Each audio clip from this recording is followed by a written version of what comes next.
So today we're talking about starting a new tradition. We're not going to do a resolution. We're going to do a tradition. We're going to start doing our car stuff the right way. We're going to stop letting our cars dominate our lives and take away from our investing and take away from our retirement. We're just going to stop doing it. And I'm going to help you out by giving you information every month that can help change your thinking and help change our thinking on how we use our cars better as a tool instead of using them as an expense. So I wrote down 3 things if you're following with me today. So let's talk about this for a second.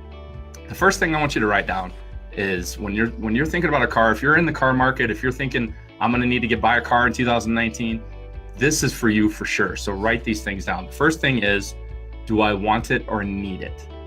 Do I want it or need it?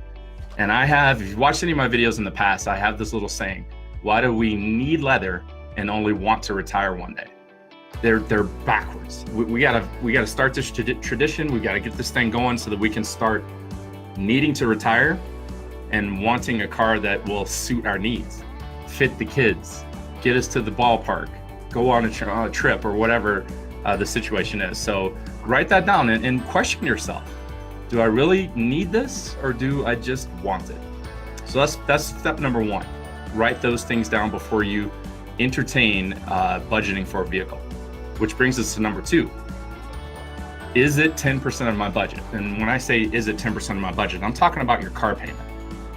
If your car payment is $500 a month, then you should be bringing in about $50,000. So 10% of that budget, we want to make sure we keep that car payment at or below 10% of our budget. If you're paying cash, fantastic.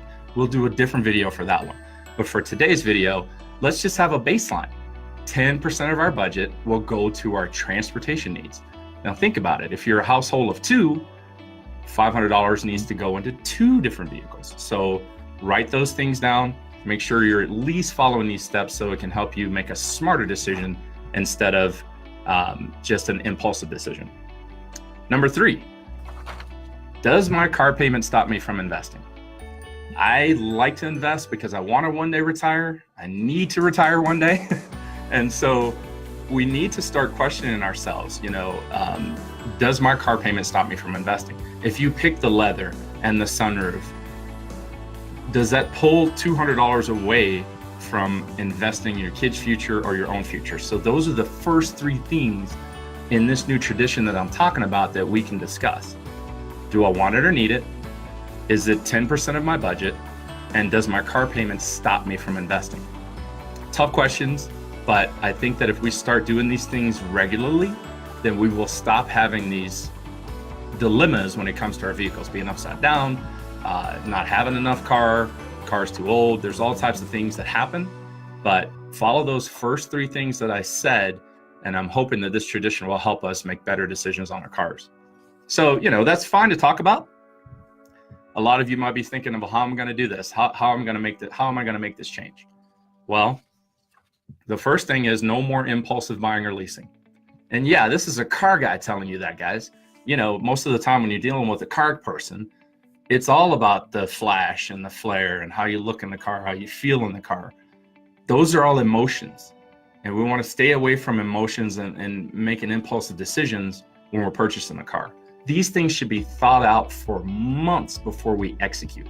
So for 2019, if you are entering the market, if you're looking outside right now on Christmas Eve and you're like, hey, my car's getting older, I'm going to need to do something. Let's not make it a Black Friday special. Let's not make it a end of year closeout. Let's make it a long thought out process and a plan that fits the first 3 things I talked about. Do I want it or need it? Is it 10% of my budget? Does the car payment stop me from investing? Once we can answer those questions, then we're ready to move on to step 2, which is start creating a budget. Create a budget, all right? So if you need to talk to your banker, your financial planner, or give me a call, I can help you with your budget. We can look at this. And for me, what I like to do is look at the entire year. I like to forecast out about 12 months. So that way I know where every dollar is going in my business, in my personal life, when we're going camping, when we just got back from skiing. We had planned that out for a year. So we knew those dollars were already allocated to ski lift tickets, to food on the mountain, which was crazy. Every time we ate lunch with the kids, it was $100. We're gonna have to plan that one a little bit better.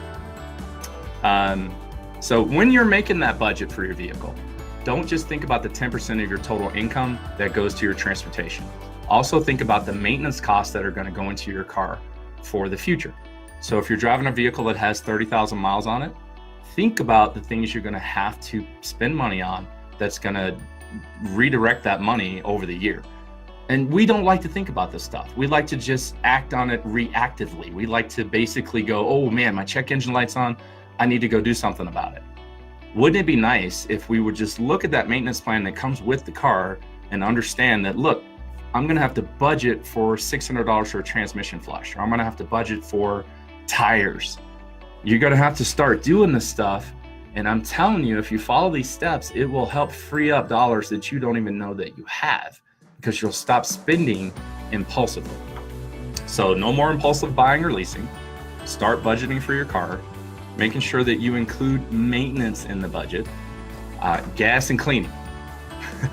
I got kids, they can tear up a car in a liquid flash. I mean, those guys are just crazy at tearing up a car. So throughout the year, I like to get the vehicle detailed, the carpet shampooed, stuff like that, so that it can keep the car in good condition, which also keeps its value up over time. And then thinking of new ways to finance your car.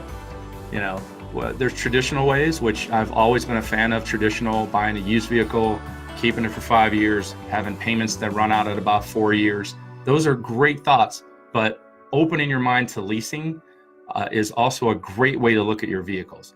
We have to stop having a closed-minded view at how we're financing our vehicles. For me and our family, leasing has been fantastic because I don't have to do anything other than change the oil 6 times every 3 years.